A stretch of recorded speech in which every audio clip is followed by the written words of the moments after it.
আসসালামু আলাইকুম। এই পর্বে আপনাদের স্বাগতম। এই পর্বে আমি দেখাবো কিভাবে civil registration and vital statistics that mean CRVS সিস্টেমে নতুন শিক্ষার্থীদের তথ্য এন্ট্রিকরণ করতে হবে। এই কাজটি করার জন্য দরকার একটি কম্পিউটার অথবা মোবাইল ফোন, সাথে ইন্টারনেট সংযোগ। শুরুতেই একটি সার্চ ইঞ্জিন ওপেন করতে হবে। আমি এখানে গুগল ক্রোম ওপেন করেছি। এর সার্চ বারে সিআরভিএস এর যে ইউআরএল সেটি টাইপ করতে হবে, crvs.dpe.gov.bd এবং সার্চ অপশনে ক্লিক দিয়ে সার্চ করতে হবে। মোবাইলের কিবোর্ডে গোতে ক্লিক করে সার্চ করতে পারবেন এবং কম্পিউটারে ইন্টার অপশনে ক্লিক করে এবং সার্চ অপশনে ক্লিক করেও সার্চ করতে পারবেন। এছাড়াও সার্চ বারে সিআরভিএস এর ইউআরএল টাইপ করতে গেলে এর নিচে একটি প্রাইমারির লঘু চিহ্নিত একটি ওয়েব ঠিকানা দেখা যাবে, সেখানে ক্লিক দিয়েও সার্চ করতে পারবেন। সার্চ করার পরে এরকম একটি পেজ আসবে যেখানে লগ ইন করতে হবে। আপনি আপনার আইডি এবং পাসওয়ার্ড দিয়ে লগ ইন করবেন। এরপর উপরের বাম দিকের কর্নারে তিনটি ড্যাশ চিহ্নর জায়গায় ক্লিক দিলে শিক্ষার্থী ম্যানেজমেন্ট অপশন আসবে। সেখানে ক্লিক দিলে এর আন্ডারে শিক্ষার্থী নিবন্ধন এই অপশনটি আসবে। সেখানে ক্লিক দিলে নতুন শিক্ষার্থীদের তথ্য এন্ট্রিকরণ পেজটি আসবে। এরপর আপনি আপনার মোবাইলের ডিসপ্লেটা ডেস্কটপ মোডে নেবেন।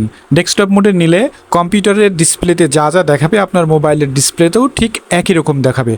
তবে আপনি যদি কাজ শুরু করেন এবং ফর্মের কিছু অংশ পূরণ করেন, তারপর ডেস্কটপ মোডে নেন, তাহলে আপনার ফর্মের যে তথ্যগুলো পূরণ করেছিলেন সেগুলো ডিলিট হয়ে যাবে। এই জন্য আপনাকে আপনার মোবাইলের ডিসপ্লেটি ডেস্কটপ মোডে নিতে হবে, সেটা শুরুতেই। ডেস্কটপ মোডে নিয়ে তারপরে আপনি ফর্ম পূরণের কাজ শুরু করবেন। আপনার মোবাইলের ডিসপ্লেটিকে ডেস্কটপ মোডে নিতে হলে যেটা করতে হবে সেটা হচ্ছে আপনাকে উপরের দিকে ডান কর্নারে তিনটা ডট একটি জায়গা আছে, সেখানে ক্লিক দিয়ে নিচের দিকে আসতে হবে। নিচের দিকে আসলে আপনি দেখতে পাবেন সেখানে লেখা আছে ডেস্কটপ সাইট। সেই আইকনের ওপর ক্লিক দিলে আপনার মোবাইলটি ডেস্কটপ মোডে চলে আসবে। আপনার মোবাইলের যে ডিসপ্লে সেটি ডেস্কটপ মোডে চলে আসবে। এরপর আপনি স্টেপ বাই স্টেপ ফর্মটি পূরণ করবেন। শুরুতেই আপনি আপনার শিক্ষার্থী যে ক্লাসে পড়েন সেটা দিবেন, শিক্ষার্থীর অধ্যয়নরত শ্রেণী, তারপর শিক্ষার্থীর শ্রেণীর রোল নম্বর দিবেন, এরপর শিক্ষার্থী যে শাখায় পড়ে সেটা দিবেন। যদি স্কুলে কোনো শাখা না থাকে তাহলে প্রযোজ্য নয় অপশনটি দিবেন। এরপর জন্ম নিবন্ধন নাম্বার, শিক্ষার্থীর জন্ম নিবন্ধন নাম্বার পূরণ করবেন। এরপর শিক্ষার্থীর জন্ম তারিখ লিখবেন। জন্ম তারিখ লেখার সময় এখানে যেভাবে আছে প্রথমে ডে, তারপর মান্থ এবং তারপর ইয়ার, আপনি এভাবে টাইপ করে দিতে পারেন। আবার আপনি যেখানে ইয়ার দেওয়া আছে সেখানে ক্লিক দিলে লেখার অপশন আসবে। এখানে আপনি শিক্ষার্থীর যে জন্মসাল সেটা লিখে দিবেন, তারপরে মান্থ সিলেক্ট করে দিবেন, এরপর তার জন্ম দিনটা সিলেক্ট করে দিবেন, দিয়ে সার্চ করবেন। সার্চ করলে শিক্ষার্থীর নাম, শিক্ষার্থীর পিতামাতার নাম অটোমেটিক চলে আসবে। এরপর শিক্ষার্থী প্রতিবন্ধী কিনা সেটা দিবেন, প্রতিবন্ধী না হলে সমস্যা নেই দিবেন। রক্তের গ্রুপ জানা থাকলে দিবেন, না হলে দেবেন না।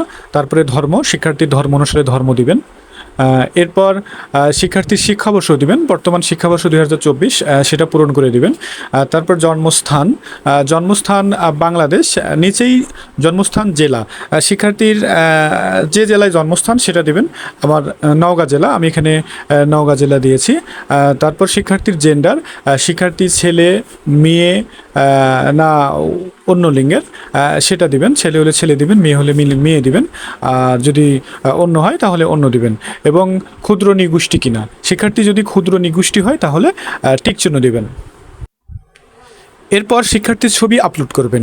শিক্ষার্থীর ছবি আপলোড করার জন্য চুজ ফাইল অপশনে ক্লিক দিবেন। ক্লিক করলে শিক্ষার্থীর ছবি আসবে, এখানে ফোল্ডার আসবে। আপনার শিক্ষার্থীর ছবি যে ফোল্ডারে আছে সেখানে নিয়ে যাবেন, সিলেক্ট করে নিয়ে যাবেন। তারপরে শিক্ষার্থীর ছবির উপরে ক্লিক দিবেন। ক্লিক দিলে শিক্ষার্থীর ছবি চলে আসবে। আসলে আপনি এইখানে দেখতে পাবেন। যদি শিক্ষার্থীর ছবিটা সঠিকভাবে আপলোড হয় তাহলে আপনি এখানে দেখতে পারবেন। তারপর শিক্ষার্থীর বর্তমান ঠিকানা স্টেপ বাই স্টেপ পূরণ করবেন। বিভাগ, জেলা, উপজেলা, ইউনিয়ন পরিষদ, ওয়ার্ড নম্বর, গ্রাম লিখে দিবেন। এরপর বর্তমান ঠিকানা এবং স্থায়ী ঠিকানা যদি একই হয় তাহলে স্থায়ী ঠিকানায় বর্তমান ঠিকানার অনুরূপ আইকনে ক্লিক দিবেন। এরপর পরবর্তী ধাপে যাওয়ার জন্য নিচের দিকে নিচে এসে পরবর্তী অপশনে ক্লিক করবেন।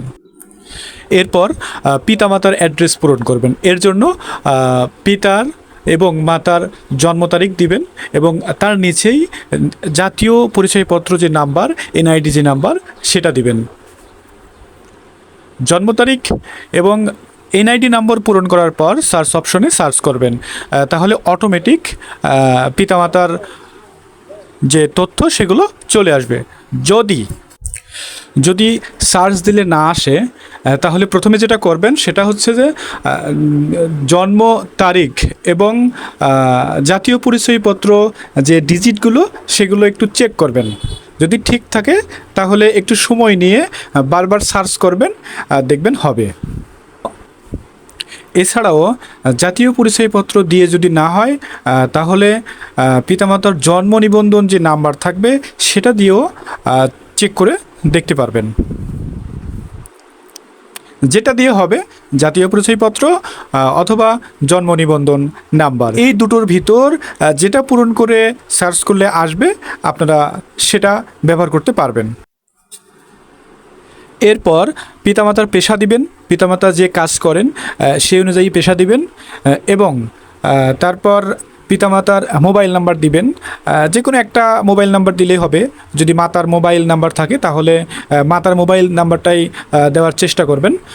এরপর পিতামাতা মৃত কিনা, যদি পিতামাতার ভিতর কেউ যদি মারা যান তাহলে টিক চিহ্ন দিবেন সেখানে, আর যদি বেঁচে থাকেন তাহলে টিক চিহ্ন দেওয়ার দরকার নেই। যদি পিতামাতা না থাকে তাহলে পিতামাতার অবর্তমানে একজন অভিভাবকের ঠিকানা দিবেন। পিতামাতার জন্ম তারিখ, এনআইডি যেভাবে পূরণ করেছেন অভিভাবকের বেলায়ও ঠিক একইভাবে জন্ম তারিখ এবং এনআইডি দিয়ে সার্চ করবেন, করে এই ফর্মটি পূরণ করবেন।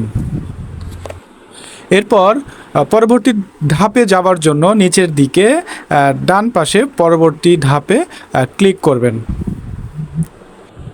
এবং অন্যান্য তথ্যের ঘরে শিক্ষার্থীর ধরন পূরণ করবেন। শিক্ষার্থীর ধরন নিয়মিত দিবেন এবং এখানে যে তথ্যগুলো দেওয়া হলো সেগুলো সঠিক এবং নির্ভুল অপশনে ক্লিক দিবেন।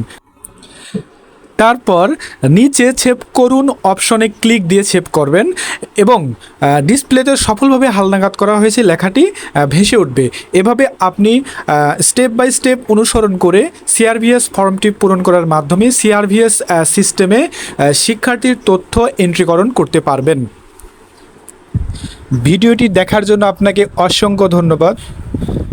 পরবর্তী ভিডিওগুলো পেতে সাবস্ক্রাইব করে পাশে থাকবেন। আল্লাহ হাফেজ।